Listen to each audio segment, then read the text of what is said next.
Magandang araw mga bata! Ang tatalakayin natin ngayon sa Makabansa 3, Quarter 4, Week 1, Day 4 ay tungkol sa ang papel ng isang aktibong Pilipino sa lipunan. Please don't forget to like, share, and subscribe. Thank you! Panimulang gawain. Ano-ano ang mga katangian ng isang aktibong mamayan na tinalakay sa linggong ito? Narito ang maikling listahan ng mga katangiang tinalakay natin ngayong linggo. Una, may malasakit. Mahal ang kapwa at ang bayan. Tumutulong sa mga nangangailangan gaya ng mga voluntaryo sa sakuna. May pagkukusa. Ginagawa ang tama nang hindi na kailangang utusan pa. Responsable, sumusunod sa mga batas ng gobyerno at mga tuntunin ng paaralan. Ginagawa ang mga tungkulin ng maayos. Makabayan, ipinagmamalaki ang pagiging Pilipino at iginagalang ang ating mga simbolo gaya ng watawat at pambansang nakikilahok. Aktibong sumasali sa mga programa ng paaralan at sa mga gawain sa barangay. Gawain paglalahad ng layunin ng aralin. Ang layunin ng ating aralin ay natatalakay ang papel ng isang aktibong Pilipino sa lipunang kinabibilangan at nakagagawa ng isang paglilingkod sa komunidad. Gawain pag-unawa sa mga susing salita, marirala o mahalagang konsepto sa aralin. Ang paglilingkod sa komunidad ay isang voluntaryong gawain na isinasagawa ng isang tao o grupo para sa kapakanan ng kanilang komunidad. Pagbasa sa mahalagang pag-unawa o susing idea. Paglilingkod sa komunidad, school cleanup drive. Maglilinis sila sa isang bahagi ng paaralan bilang paglilingkod sa komunidad. Pagpapaunlad ng kaalaman at kasanayan sa mahalagang pag-unawa o susing idea. Pagkatapos ng iyong paglilinis sa paaralan, narito ang mga maikling sagot na maaari mong gamitin para sa inyong talakayan. Number 1. Kumusta ang karanasan sa gawain?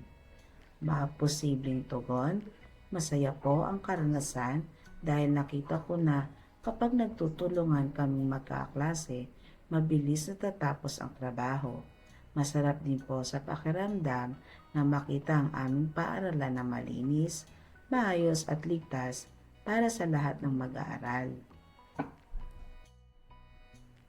Magbigay pa ng mga pamamaraan upang maipakita ang paglilingkod sa komunidad. Bukod sa paglilinis, narito ang iba pang simpleng paraan na magagawa ng isang batang tulad mo. Pagtitipid ng enerhiya. Pagpatay ng ilaw at electric fan sa loob ng classroom kapag recess o uwian na. Pagtatanim.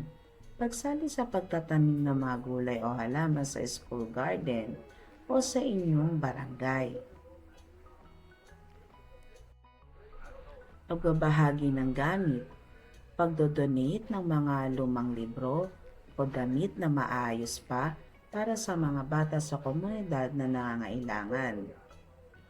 Pagsunod sa batas trapiko. Kahit bata pa, ang pagtawid sa tamang lugar o pedestrian lane ay malaking tulong sa kaayusan ng kalsada. Pagtatapon ng basura ng tama. Ang paghihiwalay ng basurang nabubulok at di nabubulok sa sariling bahay at barangay. Pagpapalalim ng kaalaman at kasanayan sa mahalagang pag-unawa o susing idea. Ang ginawang paglilingkod sa komunidad na clean-up drive ay pagpapakita ng pagiging aktibo.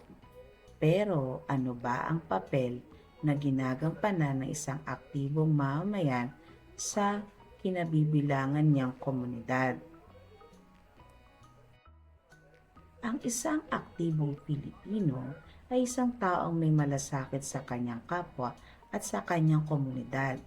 Siya ay isang taong handang gumawa ng pagbabago at nagsusumikap upang maging isang positibong impluwensya sa buhay ng iba. Narito ang ilang mga halimbawa ng papel na ginagampanan ng isang aktibong Pilipino sa kanyang komunidad. Pagiging isang modelo. Ang isang aktibong mamayan ay nagsisilbing halimbawa sa iba kapag nakita ng mga tao ang kanyang dedikasyon at pamamahala sa kanyang komunidad, mas malamang na sila ay mahikayat na gawin din ang pareho. Paglutas ng mga problema. Ang mga aktibong mamayan ay hindi lamang nagrereklamo tungkol sa mga problema sa kanilang komunidad, kundi naghahanap din sila ng mga solusyon at aktibong nakikilahok sa paglutas nito. Pagpapalakas ng mga ugnayan sa komunidad. Ang mga aktibong mamamayan ay nagtataguyod ng pagkakaisa at pagtutulungan sa kanilang komunidad. Pag-iingat sa kapaligiran. Ang mga aktibong mamamayan ay nag-aalaga sa kanilang kapaligiran sa pamamagitan ng pag-recycle, pagtatanim ng mga puno, at paglaban sa polusyon. Pag-iingat. Pagsuporta sa mga lokal na negosyo. Ang pagbili ng mga produkto mula sa mga lokal na negosyo ay isang paraan upang suportahan ang ekonomiya ng komunidad. Pakikilahok sa mga gawaing pampamayanan. Ang pagbibigay ng oras at talento sa mga proyekto ng komunidad ay isang paraan upang mag-ambag sa pag-unlad nito. Pagiging isang boses para sa mga walang boses. Ang mga aktibong mamamayan ay nagtataguyod ng mga karapatan ng mga marginalized na sektor ng lipunan. Paglalapat at paglalahad. Paano mo maipapakitang isa kang aktibong batang Pilipino sa kinabibilangan mong komunidad? Narito ang mga simpleng paraan. Number 1, maging malinis. Huwag magkalat sa kalsada. Pulutin ang basurang nakikita sa tapat ng bahay o parke. Number 2, maging masunurin. Sumunod sa mga batas gaya ng pagtawid sa tamang tawiran at sundin ang mga utos ni nanay, tatay at ng mga opisyal ng barangay. Number 3, maging matulungin. Tulungan ang mga matatanda o kalaro na nangangailangan. Tipirin ang tubig at kuryente sa inyong bahay. Maging magalang. Gamitin ang po at opo sa pakikipag-usap sa mga kapitbahay. Igalang ang mga gamit ng komunidad, gaya ng mga halaman at upuan sa parke. Pagtataya ng natutunan. Ang pakikilahok ng mga bata sa clean-up drive at talakayan ang pagtataya sa natutuhan. Halimbawang sagot, bakit ka sumali sa paglilinis? Sumali po ako para maging malinis at ligtas sa sakit ang aming paligid. Gusto ko pong makatulong sa aming paaralan at barangay. Ano ang nararamdaman mo habang nagwawalis o namumulot ng basura? Pagod po pero masaya. Dahil nakikita ko pong gumaganda ang ating kapaligiran dahil sa aming pagtutulungan. Magandang halimbawang sagot sa talakayan. Kapag tinanong ng guro ang iyong opinyon tungkol sa karanasan. Number 1, ano ang kahalagahan ng pagtutulungan sa ganitong gawain? Mahalaga po ang pagtutulungan dahil mas mabilis pong natatapos ang gawain at mas magiging maayos ang resulta kapag lahat ay kumikilos. Number 2. Paano ka magiging aktibong mamayan pagkatapos ng clean-up drive na ito?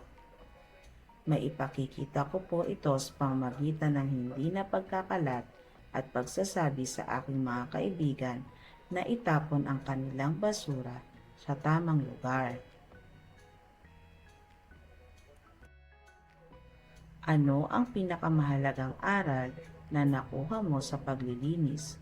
Natutuhan ko po na ang kalinisan ng ating komunidad ay responsibilidad nating lahat, kahit bata pa po ako. Mahusay mga bata, natapos ninyo ang aralin sa Makabansa 3. Hanggang sa muli, paalam!